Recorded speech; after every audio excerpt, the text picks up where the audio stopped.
Donc il souhaite que tu prospères à tous égards. Il a bien dit à tous égards. Comme prospère l'état de ton âme. Pourquoi il compare cela à ton âme?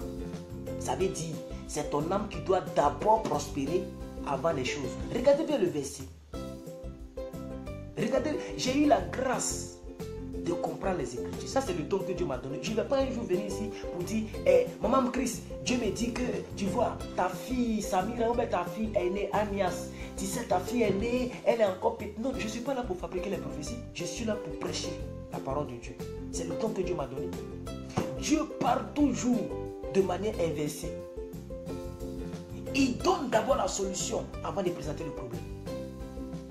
Quand vous lisez bien Genèse, la Bible dit Dieu a créé le ciel, Dieu a créé la terre, Dieu a créé les plantes au chapitre 1. Mais au verset 2, on dit rien n'existait sur la terre.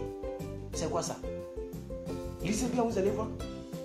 Tout ce qu'il a créé au chapitre 1. Au verset 2, on nous dit que ça n'existe pas. Rien n'existait sur la terre. Parce qu'il n'y avait point d'homme pour cultiver la terre. Mais au verset 1, on nous a dit Dieu créa l'homme et la femme. Ici, il dit, je souhaite que tu prospères à tous égards. Comme prospère l'état de ton âme. Ça veut dire, il est en train de dire, quand ton âme prospère, tu vas prospérer à tous égards. Oh, alléluia, gloire à Dieu. Oh, est-ce que les gens là comprennent ce que je suis en train de dire? Est-ce que les gens là comprennent ce que je suis en train de dire? Ça veut dire, Dieu est en train de nous faire comprendre que c'est lorsque ton âme prospère que les autres choses vont prospérer. Si tu es vraiment enfant de Dieu. Écoute, dehors, les gens peuvent prospérer sans que leur âme prospère. Parce que quand la Bible dit que ton âme prospère, ça veut dire beaucoup de choses. Ton âme est en paix vis-à-vis des Écritures. Alors ton âme prospère. Pas les âmes dehors qui se nourrissent du sang. Des gens qui provoquent des accidents, qui provoquent du djihadisme. C'est eux-mêmes qui les soutiennent. Et puis ils nous font croire qu'ils sont en train de les combattre. C'est pas de ça que je parle.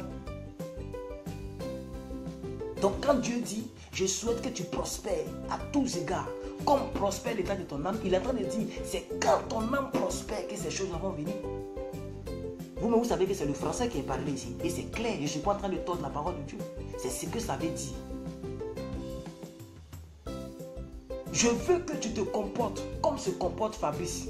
Ça veut dire, tu as vu le comportement de Fabrice et tu veux que ton copain se comporte comme Fabrice. Tu ne peux pas comparer quelque chose que tu n'as pas connu. C'est comme si tu me vois. Je prêche par exemple. Notre Père qui est dans les cieux. Amen. Mes frères et sœurs, nous allons lire Jean 15, verset 8. Amen. Non. Et tu peux venir me dire non, plus que quelqu'un pardon. Il ne faut pas prêcher comme ça. Il faut prêcher comme Pasteur Marcelo. C'est parce que tu as vu Pasteur Marcelo. C'est parce que Pasteur Marcelo a déjà prêché que tu me demandes de prêcher comme lui. Donc quand Dieu dit, je veux que tu prospères comme prospère ton âme, ça veut dire Dieu attend que ton âme prospère d'abord avant de t'envoyer les autres prospérités. C'est ce que Dieu attend de nous. Mais ton âme est encore dans la masturbation, dans la pornographie. Ton âme est encore dans la jalousie, dans la convoitise. Ton âme est encore dans la paresse spirituelle, nonchalance, assoupissement. Mais tu veux millions, tu veux joli garçon. Tu as passé tout ton temps à sortir avec enfants des gens, à les aligner. Maintenant tu veux une fille vierge. Et les filles que tu as déviégées là, tu t'es reparti pour ça. Excuse-moi pour le thème, Vraiment, excusez-moi pour le mot. J'ai oublié que je suis suivi en majorité par des femmes. Mais ça me travaille le sujet. L'attachement à Dieu. Il faut que tu soignes d'abord ton âme. Dans l'âme se trouve la conscience. Vous ne savez pas ça? Parce que l'âme est le siège des émotions. Mais la conscience est une émotion qu'on ne voit pas, mais qui peut te rendre triste. Si ta conscience ne parle plus, tu es foutu. Le seul prédicateur dont on ne peut pas fermer sa bouche, c'est la conscience. Si ta conscience ne te parle plus, c'est fini. C'est fini. C'est fini. Tu donnes raison à l'apôtre Jacques qui a dit, il s'est glissé parmi vous des gens dont la destinée est déjà scellée pour l'enfer. Le monsieur n'est pas Dieu que nous. Hein. Nous, on parle Dieu, mais au moins, là, on ne dépasse pas les bornes de la parole. Mais l'apôtre Jacques, il ne s'amuse pas. Il dit, parmi vous, il y a des gens qui sont déjà destinés pour l'enfer. Il s'est glissé parmi vous des gens dont les destinées, c'est pour l'enfer. Si ton âme ne te parle plus, ta conscience ne te gronde plus, tu vis comme tu veux, tu t'en fous et ta conscience ne te gronde pas. Tu mens à un homme de Dieu et puis tu te ça ne te dit rien. Parce que tu penses qu'en mentant, plus que quelqu'un tu as menti. Mais c'est la preuve que tu ne lis pas les Écritures. Tu ne lis pas la Bible. Si tu lisais la Bible, tu allais savoir que la Bible dit, c'est lui qui fait du mal au plus petit de mon serviteur. C'est à moi qu'il a eu à faire. Celui qui touche aux cheveux de mon plus petit serviteur, c'est à mes cheveux qu'il a touché. Si tu savais ça, tu n'allais pas mentir aux hommes de Dieu, tu n'allais pas faire comme tu veux. Il t'appelle aujourd'hui papa, mais demain il t'insulte. Il t'appelle aujourd'hui papa, demain il t'appelle frère, demain il t'appelle hé. Et souvent, j'écoute les audios des gens et puis je suis étonné. Est-ce que c'est la même personne qui me parle? Et ça fait que ça me rend un peu incrédule. Excusez-moi, ça me rend un peu incrédule. Pour tous les commentaires, pour tous les bravos, pour toutes les personnes qui m'écrivent en inbox. Homme de Dieu, vraiment Dieu t'utilise. Souvent je regarde et puis je suis incrédule. Ça veut dire que je ne crois pas. Je ne crois pas, je me dis, oh, c'est simplement une émotion. Peut-être que quelqu'un vient s'exprimer de tout son cœur. Mais comme il y a eu beaucoup de personnes qui m'ont dessus dans ce contexte-là, dans ce milieu-là, je me dis, oh, c'est simplement une émotion, ça va passer. Et puis, beaucoup de personnes me donnent raison. Quand je vois quelqu'un qui dit, homme de Dieu, je vais t'aider avec toi. Mais c'est parce que tu n'es pas attaché à Dieu que tu joues avec le serviteur. Donc quand quelqu'un vient me promettre, maintenant je ne crois plus. Et puis c'est ça, et puis c'est les mêmes répercussions. Changeons de vie. Attachons-nous à Dieu. C'est très important. Alors, deuxième chose, et puis je vais m'arrêter là. J'ai combien? 1, 2, 3, 4, 5, 6, 7, 8, 9, 10. J'ai 10 priorités. Mais non seulement la connaissance des cônes, et la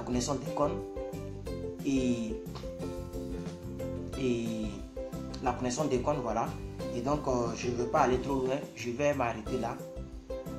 Pour vous dire, tout simplement, dans la vie, il y a des priorités.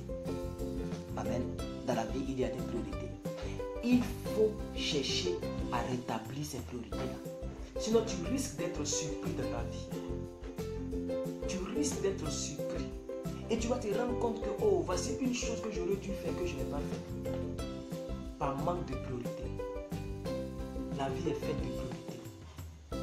C'est très important ce que je vous dis. Amen.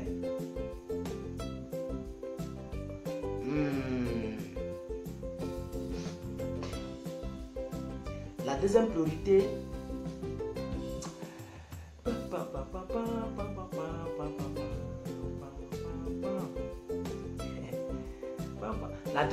c'est la famille.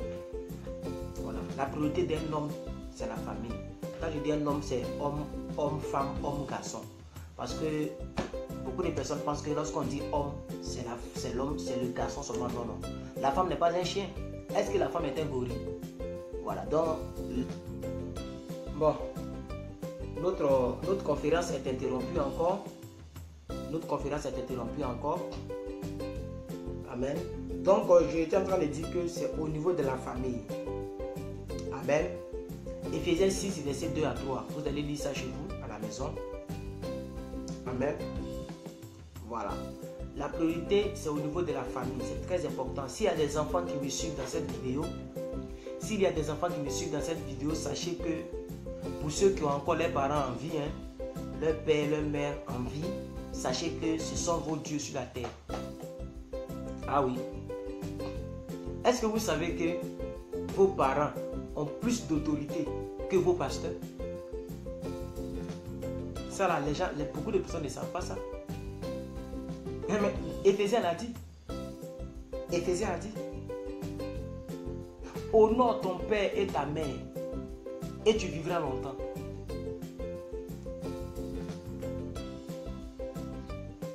Quelle place tu donnes à ta famille? Il y a des personnes qui sont en France, en Belgique, partout, qui ne parlent pas avec leurs parents, qui ont changé de numéro.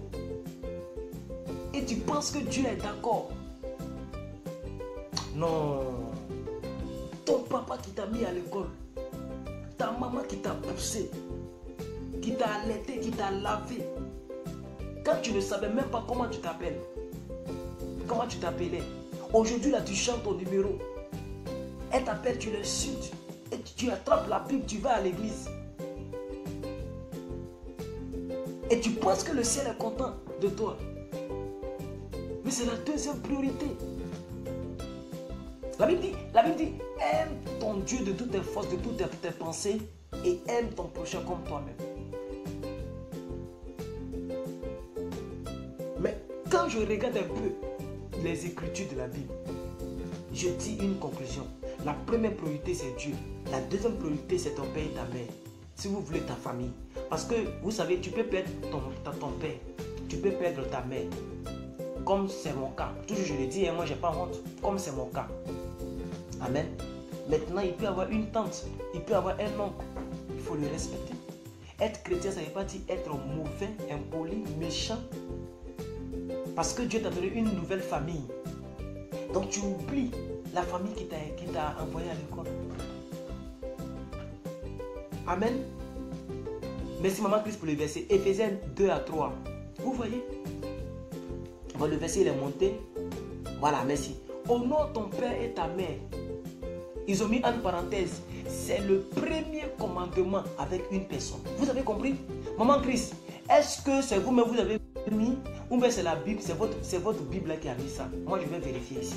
Maman Christ, répondez à ma question que j'ai posée. Parce que j'aime la parenthèse qui a été mise ici. Est-ce que c'est vous-même vous avez mis la parenthèse? Ou bien c'est votre Bible Android là, c'est eux qui ont mis? Il faut qu'on soit sûr. Moi, je vais fouiller ici. Je vais fouiller, ça c'est Louis II, révisé. Je vais fouiller dans Thompson. Voilà Louis II, voilà Scofield, mais je vais fouiller dans Thompson. Éphésiens, d'accord. Il faut qu'on dit c'est le premier commandement. Est-ce que vous comprenez? C'est le premier commandement avec une personne. Le premier commandement avec une personne. J'aime la parenthèse. Ça veut dire, avant d'aller tisser amitié avec ton frère en Christ, tisser amitié avec tes copines, et tu prends tes copines qui sont païens et tu critiques tes propres parents. Non, mais tu n'as pas compris la vie. Tu n'as pas compris la vie, c'est pourquoi tu joues avec ta destinée. Tu t'attires malédiction au peuple de Dieu. Le premier commandement avec l'homme, c'est d'aimer son père et sa mère. Tu dois défendre tes parents, quelle que soit leur manière d'être. Même s'ils sont sorciers, il faut prier pour eux. La Bible dit aimez vos ennemis. Attendez, je vais chercher Éphésiens. Cette Bible-là me fatigue un peu. Philippiens. Je vais voir s'ils ont mis aussi en parenthèse. Voilà, Éphésiens. Éphésiens, j'ai dit Éphésiens combien là? Éphésiens 3, verset 6. 6, verset 3. Voilà, donc, vous voyez, elle dit c'est sa Bible qui est comme ça. Ok? Voilà, j'aime votre version. Je vais voir chez moi ici. Éphésiens 6, verset 3 à 4. Éphésiens 6, verset 3 à 4. On va voir aussi chez moi.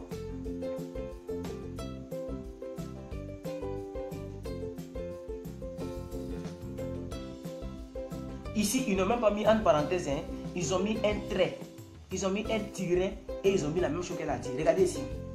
Le verset 1. Enfants, obéissez à vos parents dans le Seigneur, car cela est juste. Ça, c'est le verset 1. Éphésiens 6, verset 1. Enfants, obéissez à vos parents, car cela est juste. Ça veut dire, si tu n'obéis pas à tes parents, Dieu voit ça comme injuste. Il n'a pas dit qu'il faut obéir à tes parents qui sont chrétiens. On dit obéir à tes parents. Donc s'ils ne sont pas chrétiens, c'est de ta responsabilité de prier pour leur cœur. Comment veux-tu que le Dieu du ciel te bénisse si le Dieu de la terre n'est pas d'accord avec toi?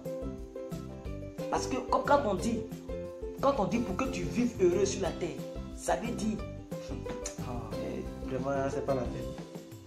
Donc Éphésiens 6 verset 1. Enfants, obéissez à vos parents dans le Seigneur, car cela est juste. Verset 2. Honore ton père et ta mère. C'est le premier commandement accompagné d'une personne. Ici, chez moi, ici, on dit c'est le premier commandement accompagné d'une personne.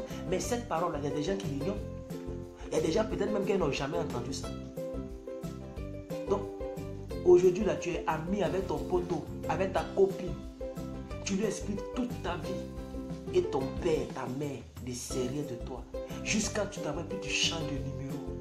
Elle t'appelle, elle n'arrive pas à te joindre. Imagine l'enfant que tu as attrapé sa mère pour envoyer à l'école.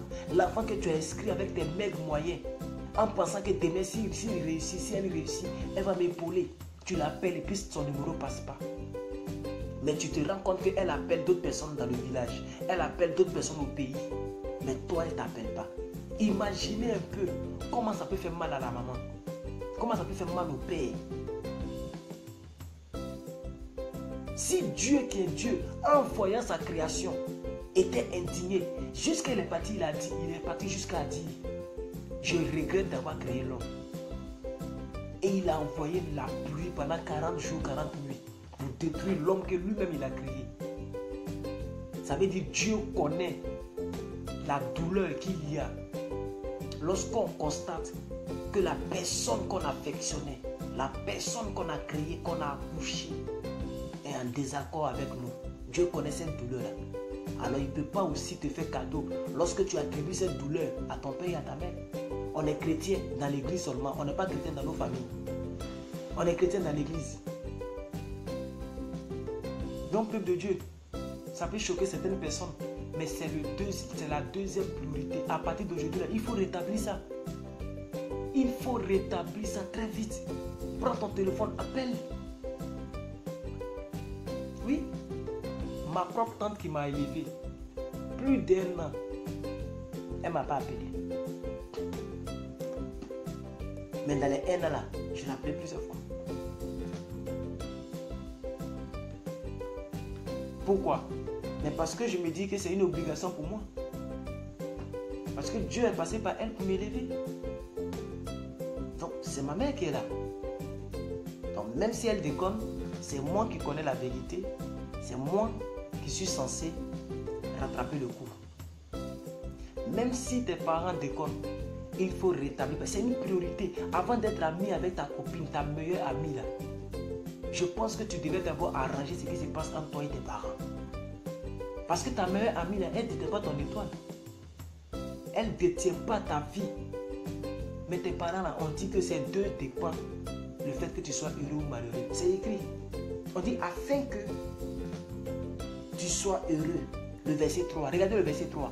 Afin que tu sois heureux et que tu vives longtemps sur la terre.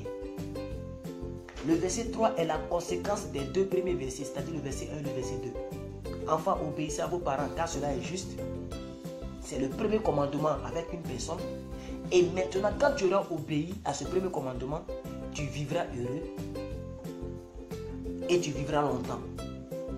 Donc vous voyez, donc on a des malheurs qui nous poursuivent.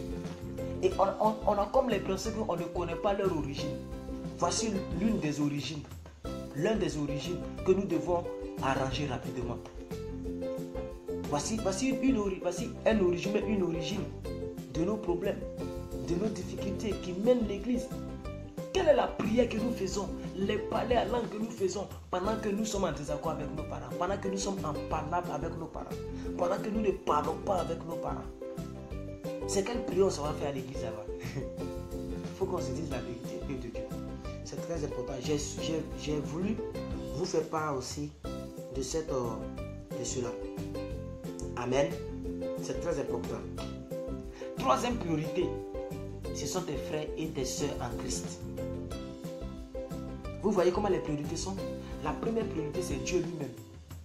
Je n'invente rien. Je dis ce que la Bible dit. Tu aimeras l'Éternel, ton Dieu, de tout ton cœur, de toute ton âme, de toutes tes pensées, de toute ta force. Et tu aimeras ton prochain comme toi-même. Il y a une logique. C'est ordonné. Merci maman, merci madame. Une origine. Est-ce que vous comprenez? Donc, je vais vous donner ces trois priorités-là. Les autres